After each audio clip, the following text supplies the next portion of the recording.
Star Wars had a ton to celebrate over the weekend. Let's take a look at all of the TV shows, the brand new animated stuff that's headed our way, including The Bad Batch, and of course the Star Wars video games. All that and the latest and everything cool today in The Rundown. Hey, welcome to The Rundown. My name is Victor Lucas. May the Force be with you, and thank you for joining me here in the Electric Playground. Today's episode of The Rundown is dedicated to George Lucas, who made Star Wars Celebration and all things Star Wars possible, and I've probably dedicated more than one rundown to him, but he deserves it. Love the dude. Let's get started with all the big reveals from Star Wars Celebration. With the first two episodes of Obi-Wan premiering on Disney Plus while Star Wars Celebration was happening, much of the actual celebration at this event was around Obi-Wan. Of course, Ewan McGregor and Hayden Christensen were there. They took the stage multiple times throughout the event. They showed off the first two episodes to attendees, which must have been incredible to sit down and watch this series with the stars of the show. But they also took a center stage panel with Anthony Carboni and got into all kinds of interesting facts and details about working on this and coming back to their characters 20 years since they first assumed them, which must have been a total trip for these guys. Now, I've seen the first two episodes of Obi-Wan, and I am pleased with the show, although it doesn't have that same addictive pull that I got from the premiere of the Mandalorian series, which was all kind of brand new, introducing brand new characters. What's fascinating about Obi-Wan is we're seeing the familiar. We're seeing Joel Edgerton pop in and Jimmy Smits pop in. We're also seeing that Obi-Wan has a lot more on his plate than just supervising what's going on with Luke Skywalker. That's his main mission, but of course he gets pulled into what's happening with Princess Leia as well. We get to see a very young Leia in the show, and there's some really cool work with all of these Inquisitors that are in there. But the pacing was a little bit methodical, a little slower for the first two episodes. We did get to see a little bit of cool Inquisitor action towards the end of the second episode. And of course, we're going to start to see things ramp up a little bit as the big Darth Vader reveal is going to happen in the show. And we're also probably going to get a lot more cameos from characters that we know as well. Definitely going to come back with a full review of the show. I'm enjoying it. It's not blowing me away yet, but I think in the totality, the Obi-Wan series is going to be incredible. And, you know, hats off to Deborah Chow as well, who killed it on The Mandalorian, and now she's directing every single episode of Obi-Wan. And I'm really, really excited to see where this series takes us. Of course, we've got another Star Wars series that's headed to Disney Plus soon, Andor, based around Cassian Andor from Star Wars Rogue One, played by Diego Luna again, and he had this to say about becoming this character again. And you know, the beauty of this show is that there's no way they'll kill me. Not in this show. No. Now, what we know about Andor is, of course, we're leading up to the big Imperial force taking over the different planets around the galaxy, and Cassian Andor having to make some choices about whether he's going to align himself against this Imperial force and join the cause of the rebels. And we see a lot of that confliction in Rogue One as well.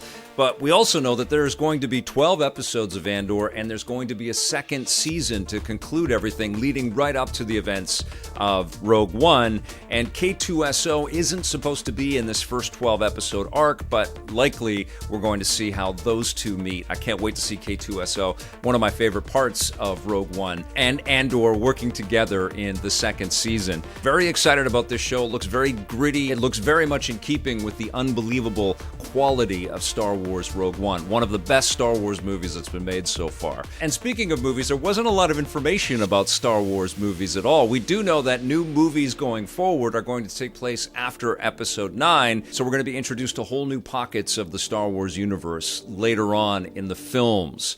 But I think, as is clear to see, Lucasfilm and Disney are very focused on what they're bringing out with these series. And they also talked a little bit about the Ahsoka show that's going to be coming out next year, and they let it be known that characters from the Star Wars Rebels animated series are going to be introduced in live action. They had Chopper up on stage, and they teased that Sabine and Hera and Ezra are all going to be a part of the Ahsoka live-action show, which should be very, very interesting. Now, I haven't watched all of the Star Wars Rebels animated stuff, but I'm definitely going to go back and bone up on all that before Ahsoka comes out, so I know exactly what's going on with all of this stuff. It's interesting how it's all threaded like this, right? It's really cool.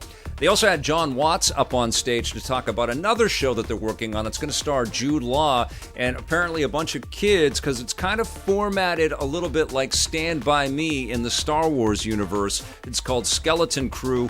And that's all we know. It's coming out next year, and John Watts, of course, directed the recent Spider-Man trilogy starring Tom Holland, very much in the vein of the John Hughes movies. He's very proficient in that sort of teen, fish-out-of-water comedy kind of vibe that we saw with the Spider-Man movies, so it's going to be cool to see him take this Stand By Me approach with Skeleton Crew. Fingers crossed that that's a cool show. But kudos to Jude Law. He's a fantastic actor. He's always a lot of fun to watch in whatever he's in, and I'm really looking forward to seeing more about Skeleton Crew. Now, we also know there's going to be a lot of animated stuff headed our way, kicking off with Bad Batch 2. The Bad Batch is an animated series that I recommend to anybody out there, even if you've never caught an episode of the Clone Wars or Star Wars Rebels or any of the other Star Wars animated stuff. The Bad Batch is a very easy jump into a bunch of really cool characters that are trying to separate from their orders to kill all the Jedi and are cast into these reluctant hero roles as they are kind of heroes for hire, these mercenaries that go out on missions to survive but also try to do the right thing. And they're introduced to this really cool character named Omega, who is actually another clone and has some latent, interesting abilities as well, which we're going to know a lot more about in this second season, which is going to premiere this fall. We're also going to see some cool things like a Wookiee with a lightsaber, presumably a young Jedi Wookiee, which looks pretty damn rad. And we're going to see lots of cameos from other Star Wars characters that we know and tons of really cool action. The Emperor is showing up in here because we're moving closer and closer to the A New Hope timeline in this series. I loved Bad Batch Season 1, and I cannot wait for Bad Batch Season 2 starting this fall. We also have heard that there are going to be new episodes of Star Wars Visions coming out in 2023. And now, if you didn't watch the Star Wars Visions animated anthology, you really missed out. It's beautiful. The first season really focused on Japanese anime-influenced Star Wars tales, which was a great choice because, of course, the Akira Kurosawa films were such a huge influence on George Lucas while he was making Star Wars. So there was a great kind of circle back in those stories. And they were wonderful as well, especially the duel. That's my favorite of the 9 little shorts that we got in Star Wars Visions 1. Star Wars Visions 2 is taking the concept of Visions and spreading it out to different countries around the world. So there's going to be animation studios providing their take on Star Wars from France and Spain and Chile and South America and all over the world. So it's really going to be fascinating to see this international interpretation of the Star Wars myth, because that's what Star Wars Visions 1 was. It was a bunch of anime studios and animation studios from Japan infusing their own take on telling stories in the Star Wars universe, and it was wonderful. And there was also one other animated series that was teased. As far as I know, so much stuff was happening at Star Wars Celebration that I might have missed something, so let me know in the comments below. But they also teased a new animated series that's going to be coming out next year called Star Wars Tales of the Jedi, and what they showed off is that it's going to introduce characters in new stories, shorter form, with maybe not as much dialogue. Dave Filoni, who is like the master of animation at Lucasfilm, said that these were kind of like tone poems. They're kind of creating a mood and telling a story without a lot of dialogue. But they're going to focus on characters like Count Dooku, Qui-Gon Jinn, who's going to be voiced by Liam Neeson again, which is great. And Ahsoka Tano is going to get her own animated vignette in there. And Janina Gavankar, who played Iden Versio in the Star Wars Battlefront 2 story, is actually back as a different character in Star Wars Tales. She's going to be playing Ahsoka Tano's mother in the story that's going to focus on her character. So it's going to be interesting to see how this differs from the other Star Wars animated work out there, but looking forward to Star Wars Tales very much. Anything that Dave Filoni touches, I'm excited for. Let's just be honest here. But it wasn't just animated work and live-action series at Star Wars Celebration. There were, of course, also some video games. Aspyr announced that Knights of the Old Republic 2 is coming to the Switch very soon. Actually, next week it's going to be hitting the Nintendo Switch, and they're also going to be introducing some of the content that was cut from the game when it was initially released, and so that's going to be put back into the Switch version. So I don't know if I'm going to have time to dive into it and play it and review it, because there's a lot of other news and lots of other things that are happening right now, but I know that there are tons and tons of fans for KOTOR that would love to be able to play it on a platform like the Switch and, be able to play it anywhere that they go. It is great, though, that this seminal Star Wars video game series is kind of back in the public eye in a big way. Can't wait to see what happens with the remake with KOTOR. Maybe we'll get a little bit more from the PlayStation State of Play on Thursday. Fingers crossed for that. But of course, the big video game reveal at Star Wars Celebration was Star Wars Jedi Survivor. This is the follow-up to Fallen Order. The adventures of Cal Kestis and BD-1 continue. This game is set 5 years after the events of Jedi Fallen Order, and we see that it's dark in this teaser trailer that we get, which is all CG. We didn't get any gameplay, but there's some heavy stuff going on with Cal. He's talking to this kind of serpent vampire-like Sith guy who is kind of teasing him and telling him that there's nothing that he can do. But I think the big mystery from this teaser is who the hell is in that Bacta tank. And there are rumors and speculation all over the internet. And the thing that I think I've kind of hooked onto is perhaps that is Starkiller, Sam Witwer's incredible character from the Force Unleashed video games, which kind of left us hanging. And they were so cool when those games came out. So it will be amazing if this new Star Wars game will be a full circle continuation of some of the adventures that we saw in The Force Unleashed. That would be wild. And, right on brand with what's going on with Disney and Star Wars these days, which is kind of pulling from every aspect of its canon and its history, even if some of the stuff was from the expanded universe or was, cut out of what has sort of been the most recent Disney Lucasfilm canon. They are circling back and they are teasing and playing with all of these different elements. So Starkiller in the sequel to Jedi Fallen Order sounds so freaking cool. But we're going to have to wait for Jedi Survivor. It comes out in 2023, and it's only going to be on current-gen platforms as far as we know. They might do some port afterwards, but PlayStation 5 and Xbox Series X and PC are the targets, and Xbox Series S as well. But I can't freaking wait. I love Fallen Order. Respawn is an amazing studio, and EA did right by keeping that first game so single-player focused and far from any, microtransactions and DLC garbage at all. It was just an incredible game, and I think that the sequel is likely, fingers crossed, to be better. But it wasn't just Star Wars stuff at Star Wars Celebration. Lucasfilm had a couple of other things to celebrate.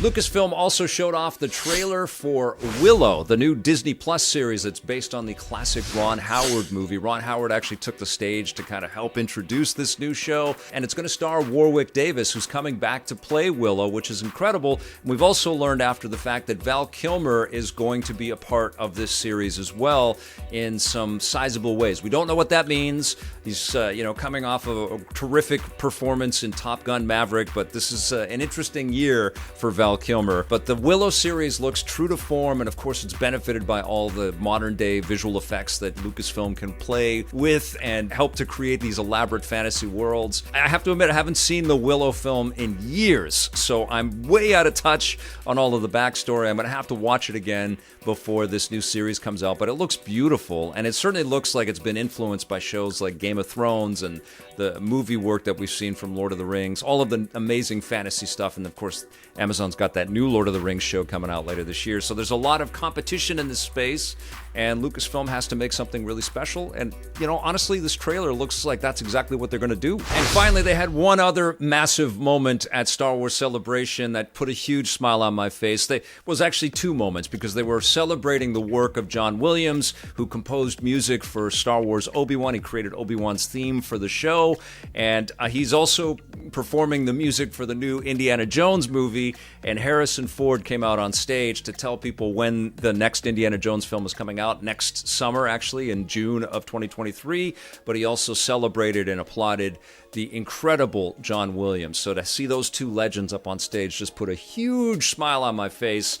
And honestly, everything that I saw from Star Wars Celebration, all of the panels, I was really happy to see Anthony Carboni just kicking butt, interviewing all those folks, and everybody dressed up in their cosplay. And there is a tremendous amount to be excited about, for the future of Star Wars, but from what Disney and Lucasfilm have been working on. I just was at Disneyland not too long ago, and I was just blown away again by what Disney has done with Galaxy's Edge and the Mandalorian show. Boba Fett wasn't as good as Mandalorian, but it was still pretty damn cool.